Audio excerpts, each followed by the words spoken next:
Manajer jawab isu Leslar Entertainment milik Lesti Kejora bubar. Leslar Entertainment yang didirikan oleh pasangan Lesti Kejora dan Rizky Bilar santer dikabarkan bubar.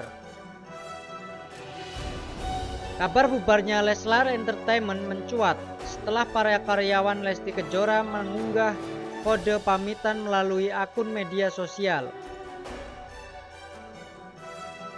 Soal kabar Leslar Entertainment bubar, manajer Lesti Kejora dan Rizky Bilar bernama Ariel Lobster buka suara.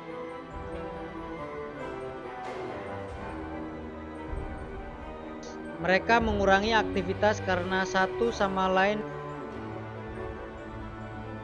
kata Ariel. Dikutip dari YouTube Intense Investigasi, Sabtu 29 Oktober 2022. Lebih jadi diri yang lebih baik, sambungnya. Ariel juga memberikan bantahan mengenai kabar tersebut. Ia hanya menyebut jika Lesti Kejora dan Rizky Bilar sedang ingin mengurangi aktivitas.